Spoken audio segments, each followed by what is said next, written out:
Hello friends, good morning. कैसे हैं आप सब? आशा करते हैं आप सब बहुत अच्छे होंगे और अपनी पढ़ाई लिखाई में मस्त होंगे। मैं भी ठीक हूँ। तो फ्रेंड्स, आज मेरे दिन की शुरुआत हुई सुबह 3:55 में उठने के बाद। मैं फ्रेशन अप वगैरह हुई, उसके बाद मैंने अपने लिए पानी गर्म किया और लेके आ गई अपना स्टडी करने के लिए। और पानी को जो है सुबह पीने से बहुत ज़्यादा फ़ायदा होता है, आप लोग को पता ही होगा, हेल्थ के लिए बहुत ही बेनिफिशियल है। तो आप लोग भी सुबह सुबह जो है वो गर्म पानी ज़रूर पिया करिए खाली पेट।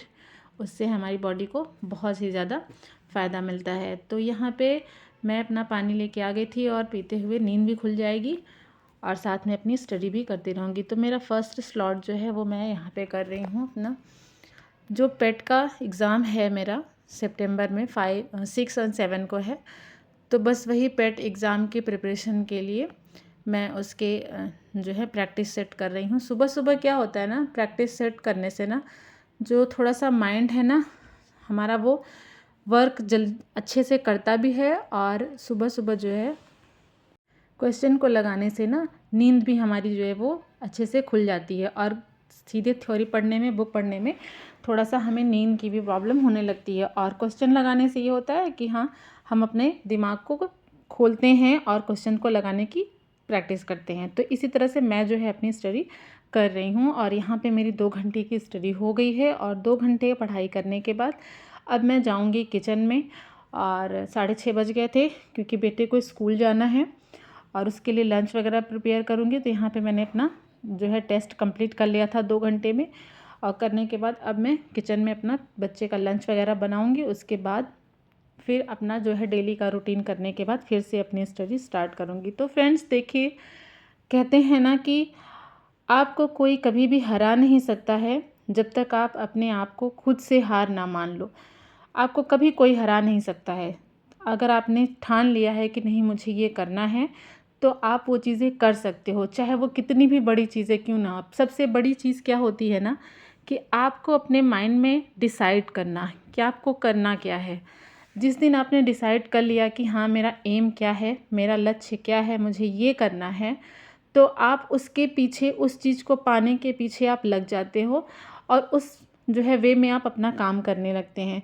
और जब तक अगर आपने डिसाइड नहीं किया है, आपने अपना जो है डिटर्मिनेशन नहीं बनाया है, जब तक आप डिटरमाइंड नहीं होगे अपने माइंड में, तब तक आप जो है किसी भी काम को, चलो ठीक है यार अभी नहीं, कल कर लेते हैं, अभी तो मेरे पास बहुत सारे काम हैं, बहुत सी जिम्मेदारियां हैं, उनको करूं कि फिर ये करूं। देखिए, जिम्मेदारियां तो है, आपने पहले नहीं किया है। जैसे कि मैं पहले नहीं कर पाई, शादी हो गई, क्योंकि घर वालों के ऊपर भी रहता है प्रेशर कि हाँ लड़कियां हैं, मतलब खासकर लड़कियों के लिए कि बड़ी हो गई हैं, अब इनकी शादी भी कर दो। तो इस वजह से शादी ब्याह हो गया, तो आप जो है फिर उसके बाद बच्चे हो गए, तो फिर जिम्मेदारी तो है आपके पास। लेकिन अगर आपके सपने हैं, आपने कुछ सोचा था लाइफ में करने का, बीच में चीज़ें छूट गई कि आपकी शादी हो गई थी, बीच में हमने पढ़ाई बंद कर दी, अब क्या ही कर सकते हैं। तो देखिए, ऐसा कुछ नहीं होता है। आपने पहले पढ़ा था, अभी बीच में पढ़ाई बंद हो गई, शादी के बाद आपने नहीं पढ़ा, 2 साल का 4 साल का गैप हो गया, कोई बात नहीं, आप फिर से स्टार्ट कर सकती हैं। आप स्टार्ट करिए, उस चीज़ को करने की कोशिश करिए और होगा, क्यों नहीं होगा। हाँ, थोड़ा टाइम लगेगा लेकिन होगा, ज़रूर होगा। और अगर आप अपनी स्टडी को कंटिन्यू करती हैं, फिर से पढ़ाई स्टार्ट करती हैं, तो देखिए सिलेक्शन होना ना होना वो बात की बात है, लेकिन कम से कम आप अपने लक्ष्य को पाने के लिए, अपने एम को पाने के लिए संघर्ष तो कर रही हैं ना। अपने सपनों को पूरा करने के लिए आपने काम करना स्टार्ट तो किया है।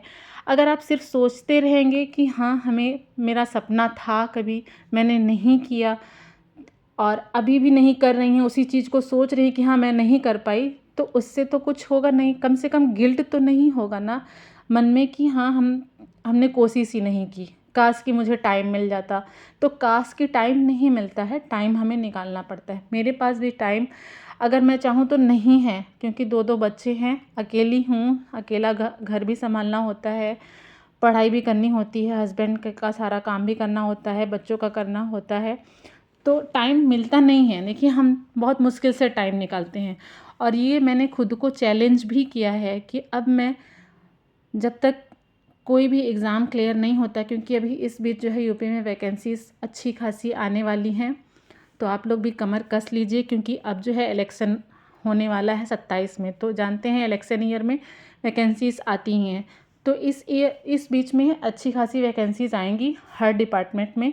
तो जिसमें आप एलिजिबल हो, जिस एग्ज़ाम को आप देने के लिए एलिजिबल हो, तो प्लीज़ उसका फॉर्म ज़रूर फिल करिए। ये मत सोचिए कि मेरी प्रिपरेशन नहीं है, मैंने तो किया नहीं है, और नहीं किया है तो अब स्टार्ट कर लीजिए, अपनी पढ़ाई को अच्छे से स्टार्ट कर लीजिए, क्योंकि इसमें हमें अपना फ़ायदा उठाना है कि जो भी ये चुनावी साल है हमारा, इसमें जो भी वैकेंसीज़ आएंगी उसमें हमको अपना फ़ायदा उठा करके कोई ना कोई एक जॉब सिक्योर करनी है। अब ऐसा नहीं है कि हाँ हम पहले बड़ी ही जॉब लेंगे, जैसे मैं पहले सोचती थी कि हाँ नहीं मुझे मतलब यूपीएससी ही करना है, फिर वो नहीं हुआ तो मैं पीसीएस पे आ गई, तो अब ये नहीं होगा तो दूसरे पे जाऊंगी। नहीं, पीसीएस मेरा एम है, वो मेरा एम हमेशा रहेगा, लेकिन अब जैसे कि अपने हाथ में अपना सेल्फ डिपेंडेंट होने के लिए पहले मुझे एक जॉब सिक्योर करनी है। उसके लिए जो भी वैकेंसीज आएंगी, जिसके लिए मैं एलिजिबल हूँ, मैं उसके फॉर्म फिल करूँगी और उसकी प्रिपरेशन करूँगी। देखिए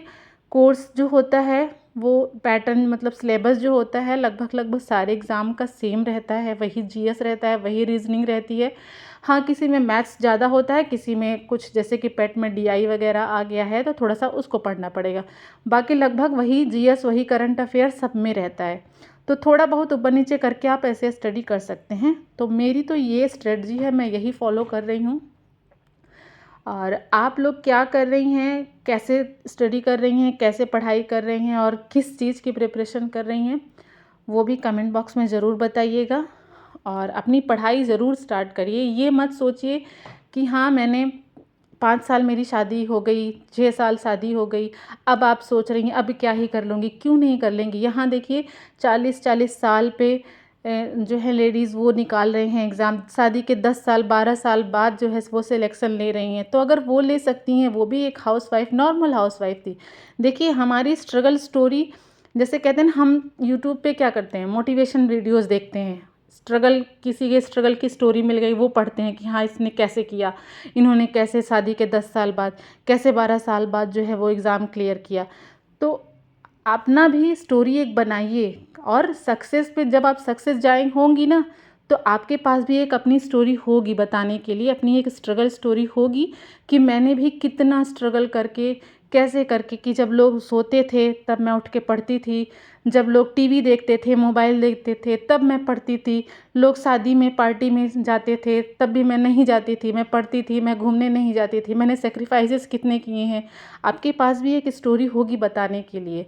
तो इसलिए मेहनत ज़रूर करिए और पढ़ाई ज़रूर करिए। पढ़ाई करना बहुत इम्पॉर्टेंट है हर एक लड़की के लिए, और यही आपका जो है वो आपको सेल्फ़ रिस्पेक्ट दिलाएगी, और कोई भी चीज़ आपको रिस्पेक्ट नहीं दिला सकती है किसी से कभी भी।